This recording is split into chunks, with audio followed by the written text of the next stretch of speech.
से बजाइए माननीय मुख्यमंत्री महोदय श्री मनोहर लाल जी के लिए।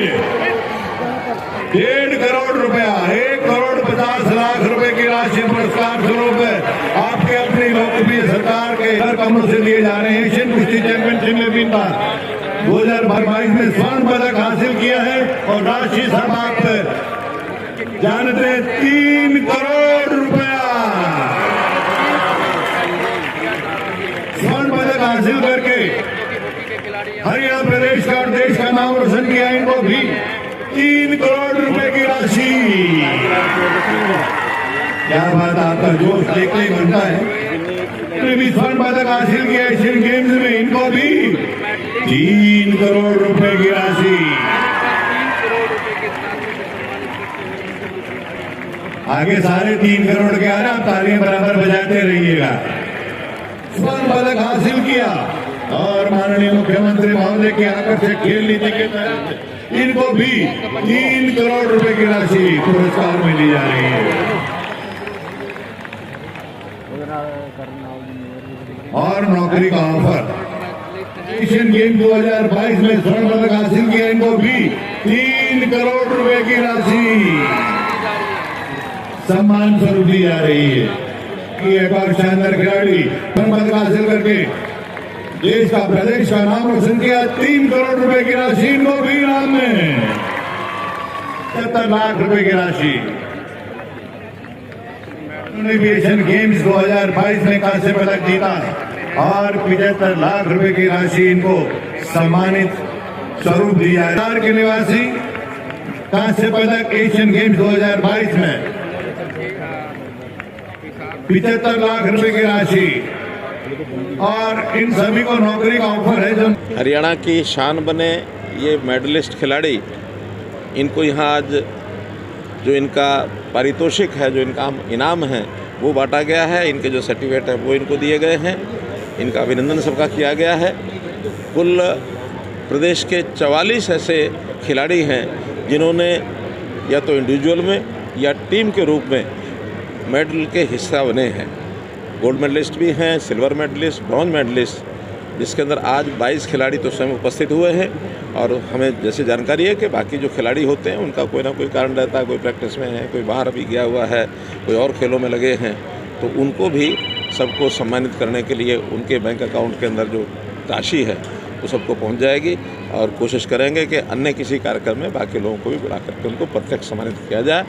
हरियाणा खेलों का हब है और इस हब में और ज़्यादा सुविधाएं लोगों खिलाड़ियों के लिए बढ़ाई जाएं, ताकि नई पनीरी, जो नई नर्सरी, वो भी खेलों के माध्यम से आगे बढ़े। 1100 नर्सरीज हमने चला रखी हैं, जिसमें हर एक में 20 से 25 खिलाड़ी ऐसे होते हैं। तो उनका एक जो ट्रेनिंग है बचपन से शुरू हो जाती है। इसी प्रकार इसके बाद खेलो इंडिया के कार्यक्रम के नाते कुछ केंद्रीय सरकार की ओर से हमको वो मिली है, सैंक्शन मिली है। 10 केंद्रों का तो आज उद्घाटन किया है, 5 केंद्रों का उद्घाटन और कुछ महीने के बाद हो जाएगा। और 7 स्थानों के लिए मैंने अपील की है केंद्रीय मंत्री जी को कि वो जिले बचे हैं तो उनमें भी एक केंद्र हो जाए। 22 के 22 जिला केंद्रों में अगर खेलो इंडिया के केंद्र बनते हैं तो खेलो इंडिया का जो राष्ट्रीय चैंपियनशिप होती है हमारे यहाँ पंचकुला में पिछले साल हुई थी, इसके अंदर और भागीदारी हमारी बढ़ेगी, इसका मुझे पूरा विश्वास है। सर, कि जो डीएसपी भर्ती किए गए हैं वो डीएसपी हैं, लेकिन आगे की प्रमोशन के कुछ नियम रहते हैं, वो पुलिस विभाग के होते हैं। उस नियमावली के हिसाब से विशेष तौर पर उसमें ट्रेनिंग होती है। ट्रेनिंग अगर कर लेते हैं तो उसके बाद आगे प्रमोशन होती है। अगर ट्रेनिंग ना कर सकें तो प्रमोशन में बाधा आती ही है, क्योंकि डीएसपी ट्रेंड होकर के आगे बढ़ेगा तभी फील्ड में जाके कुछ कर पाएगा।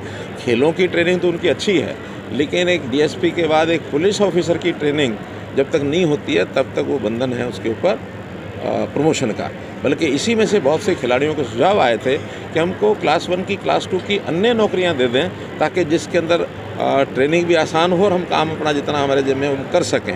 क्योंकि ये बहुत पर्टिकुलर लेवल की एडमिनिस्ट्रेटिव नौकरी, चाहे एचसीएस की है और चाहे एक पुलिस नौकरी एचपीएस डीएसपी है, तो एक पर्टिकुलर लेवल की फील्ड है। तो वो एक सम्मानित किया गया है, उनको नौकरी दी गई है।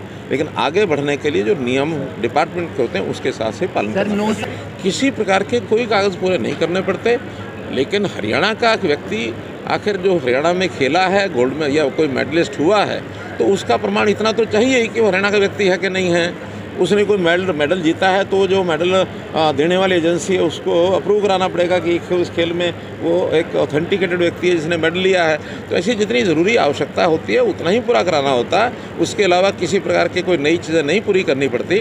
हाँ, एक नियम जिसके लिए हुए बने, नियम वो हर व्यक्ति के लिए हैं, वो नॉर्मल आदमी हो, वो खिलाड़ी हो, वो कोई कर्मचारी हो, वो कोई नेता हो, कोई भी हो। नियमों का पालन समाज में एक सद्भावना लाता है, एक स्वस्थ समाज की कल्पना करता है। कुछ लोग नियम तोड़ेंगे और कुछ लोगों के नियम एक प्रकार से कंपल्सरी हो जाएंगे, तो इसके कारण से भी समाज में असंतोष है। 1 नवंबर को हरियाणा दिवस है। 1 नवंबर का तो समय नहीं मिल पाया, लेकिन अमित शाह जी हमारे जो केंद्रीय गृह मंत्री हैं 2 तारीख को करनाल में और एक अंत्योदय सम्मेलन हम करेंगे, ताकि समाज के जो हरियाणा प्रदेश के द्वारा सम्मानित किए गए ऐसे जो लोग हैं, गरीब हैं, चाहे वो आयुष्मान भारत के हैं, चाहे वो पेंशन्स के हैं, चाहे वो अन्य प्रकार की जितनी सुविधाएं दी जाती हैं, ऐसे सब बेनिफिशरीज़ का एक बड़ा सम्मेलन और वो करनाल में किया जाएगा 2 तारीख को। देखिए, एंटी करप्शन ब्यूरो का काम करप्शन ना हो ये उनका मुख्य एक प्रकार से मैंडेट है। तो उसमें कौन अधिकारी क्या है, वो सामान्य व्यक्ति है या कोई अधिकारी है या कोई नेता है या कोई और कोई व्यक्ति है, करप्शन को रोकने के लिए उनको ये नहीं देखना होता कि भाई कौन व्यक्ति क्या है। इसलिए करप्शन रोकने के लिए एंटी करप्शन ब्यूरो अपनी पूरी भूमिका निभा रहा है और उस भूमिका के अंतर्गत मैं दावा कर सकता हूँ, मैं ये तो नहीं कह सकता कि करप्शन बिल्कुल ज़ीरो हो गया होगा, लेकिन मैंने करनाल के भी बहुत किस्से पहले सुनता था, लेकिन वो किस्से सुनने को बंद हुए हैं। और भी स्थानों पर करप्शन पर रोक लगी है। और करप्शन वास्तव में किसी भी कर्मचारी या किसी व्यक्ति, चाहे वो अन्य व्यक्ति हो, चाहे नेता हो, चाहे कोई भी हो, करप्शन हमारे लिए पाप है।